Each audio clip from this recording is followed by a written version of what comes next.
OK, bonjour à tous. Alors, au fur et à mesure du travail, je vois qu'il y a des besoins en termes de partage. Souvent, ça arrive que quelqu'un nous dit, bon, vous vous absentez souvent, et bon, c'est telle personne qui a les documents, c'est telle personne qui a les documents. Aujourd'hui, l'objectif que je me donne en vous présentant la suite Google, c'est de pouvoir éviter ce genre de situation. D'autant plus que vous êtes souvent partie en compétition, bien, vous pourrez continuer à travailler. Évidemment, ça vous prend un Internet, là. Mais continuez à travailler avec vos équipes et donc pas besoin de mise à jour. Je pense que l'avantage est vraiment pour vous.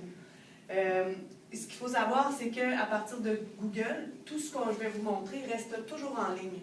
Donc, vous n'avez plus besoin de traîner de clé USB, vous n'avez plus besoin d'enregistrer vos choses parce que tout s'enregistre au fur et à mesure. Fait que la première chose que je vous dis, c'est cherchez pas comment sauvegarder, ça se fait tout seul. C'est bon? Donc, je commence par vous montrer ce que c'est Google Drive. Et là, bien, bonjour les anglicismes, parce qu'il n'y en a pas en français. C'est bon? Donc, Drive est une clé USB de 15 GB gratuite, qui est toujours en ligne, auquel tout le monde a droit. C'est bon? Il s'agit simplement de s'inscrire à partir de son compte Google. Donc, ceux qui ont un Gmail, c'est super facile. Mais si vous êtes déjà inscrit, en fait, si vous avez un Gmail. Mais si vous avez une autre adresse Internet, rien ne vous empêche de l'utiliser, même sur votre profil Google.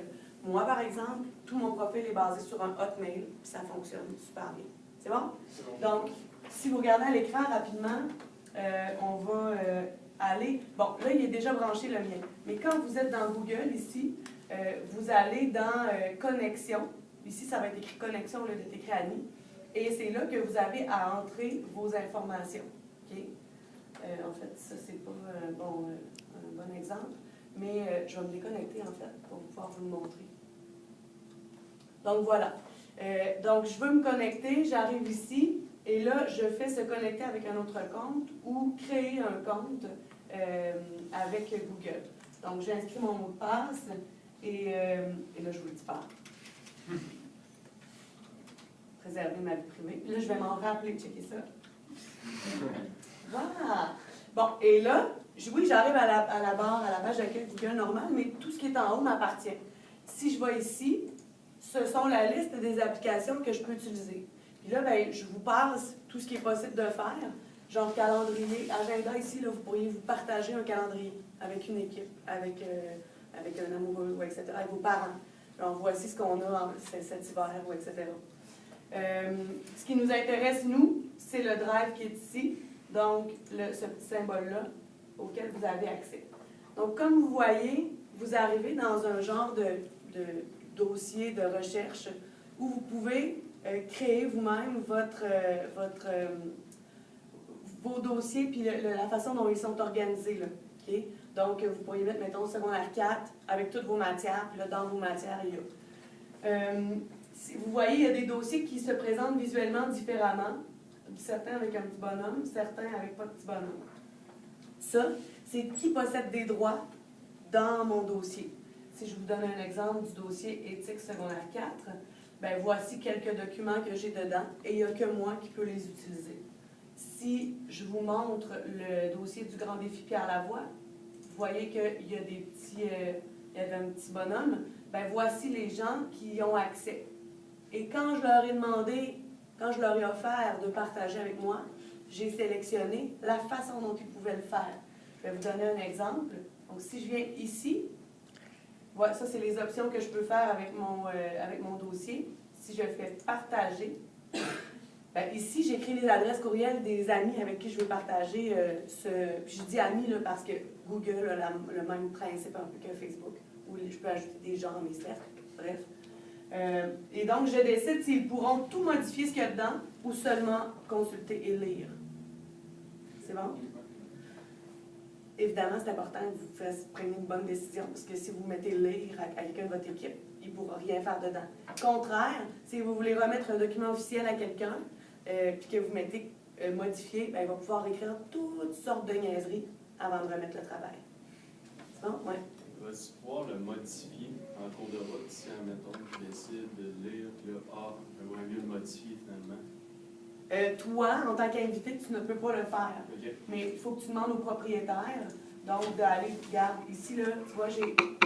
Premièrement, je pourrais juste envoyer le lien de partage dans un courriel. Mais aussi, je peux venir modifier ici. Donc, si, mettons, je veux qu'Annick, finalement, elle puisse seulement le lire ou qu'elle devienne elle-même propriétaire, donc elle ait ces mêmes droits-là que moi, je peux le faire. OK. C'est bon? Avez-vous des questions jusque-là? Non, ça va. Excellent. Maintenant, je veux créer un nouveau document. Il y a plein d'options qui s'offrent à moi. Et donc, je dois aller ici, dans « Nouveau ». Je peux créer un nouveau dossier pour classer mes choses. Je peux importer un fichier. Dans mon ordi, j'ai une photo. Je veux qu'elle soit dans mon drive pour toujours l'avoir avec moi, peu importe où je suis. Ben, je fais importer un fichier. Et donc là, il va s'importer. Peu importe le format. Ça peut être un Word, ça peut être un PowerPoint, ça peut être ce que vous voulez. Je peux même importer tout un dossier. Ce qui nous intéresse ici, c'est la suite, la fameuse suite de logiciels que propose Google. Je vous donne un exemple avec Doc, qui est l'équivalent de Word, mais qui offre des fonctionnalités que Word n'offre pas. Mais vous avez Google Sheet, qui est l'équivalent de Excel, Google Slide, qui est PowerPoint, et ici, il y a des choses ultra intéressantes qu'on n'aura pas le temps de voir, mais quand même, Google Form, c'est un questionnaire en ligne. C'est à la portée de tout élève de plus de 10 ans et demi. Et tu peux créer un questionnaire comme si tu étais un graphiste professionnel. Tu publies ça, les gens répondent, tu reçois automatiquement les réponses parce qu'un dossier se crée dans ton drive, un Google Sheet se crée qui te donne toutes les réponses en temps réel. Fait que moi, je pourrais voir maintenant ce que vous pensez d'une chose. C'est super facile. J'en parle pas, là, mais je le vends direct. Oui? Mais tu dis, mettons, ça va tout de suite créer un Google Sheet, c'est pas toi qui le crée, ça se crée automatiquement. Quand tu fais un form, il y a un sheet qui se crée, qui s'appelle, mettons, sondage sur le Wi-Fi, parenthèse, réponse. OK. Puis ça te donne comme les... Ça te donne les réponses à toutes tes questions. Ça te donne l'heure à laquelle la personne a répondu. C'est vraiment une fonctionnalité intéressante à développer. Ça marche? On se concentre sur Doc. Donc, je clique. J'ai un document ici qui m'apparaît sans titre. Et vous allez voir que c'est vraiment friendly user en français. Convivial. C'est pas pire, hein? Donc, je veux changer le titre. Je clique sur le titre. Je change de titre. Je change de titre. Et le titre s'affiche. Je veux partager. Je viens ici, je le partage. Là, je écris tout ce que je veux. Si vous voulez mon avis personnel au niveau des fonctionnalités, il donne quand même quelque chose de moins visuellement intéressant que ce qu'il est capable de faire Word. Avec Word, quand tu possèdes bien le logiciel, tu es capable de, mettons, faire un journal avec ça, qui a l'air très professionnel. Google Doc n'est pas encore rendu là. Vraiment, l'avantage, c'est de pouvoir partager et de travailler en même temps que quelqu'un d'autre sur le même document. Ce que ça va faire, c'est que je vais voir tous les gens ici qui sont connectés ensemble par les mêmes petits ronds là, que je vous ai montrés tantôt, et ils sont associés à une couleur. Donc, ce que je vais voir dans le texte, c'est un curseur qui va être, mettons ici, qui va être rose, qui va être associé à la couleur rose. Puis je vais savoir que mon ami qui est en Belgique est en train de travailler avec moi. Parce que tu sois assis là, ou que tu sois ici, puis en Indonésie, c'est exactement la même affaire. Oui. Mais tu vois-tu en temps réel ce qui change sur ton dossier? Tu vois tout en temps réel, ce qui change. Et si écrit quelque chose, il va apparaître sur ton doc à toi. Oui. Puis si vous effacez en même temps, tu vas voir qu'il y a 2 lettres qui vont s'effacer au lieu d'une. Mettons, vous faites des corrections en même temps. Fait que ça, c'est vraiment pratique. Et comme je vous disais, les modifications s'enregistrent automatiquement. Vous n'envoyez pas, même dans le fichier, de sauvegarder le document. Vous avez plusieurs options, par exemple. Donc, si, mettons, votre mère vous dit « Oui, mais moi, c'est Word », ben, rien ne vous empêche de lui en envoyer un format Word en ayant ici, de faire un PDF, etc. C'est bon? Vous pouvez commenter aussi. Donc, souligner une partie du texte, ajouter un commentaire, insertion, commentaire. Et là, ben, je vais pouvoir venir dire, avec vraiment mon profil, ben, tu sais, je suis d'accord avec cette idée-là, mais je pense qu'on devrait ajouter tel truc, ou etc. Et la personne peut accepter ou pas la modification. Il y a aussi un service de ce qu'on va dire chat, mais de conversation en ligne.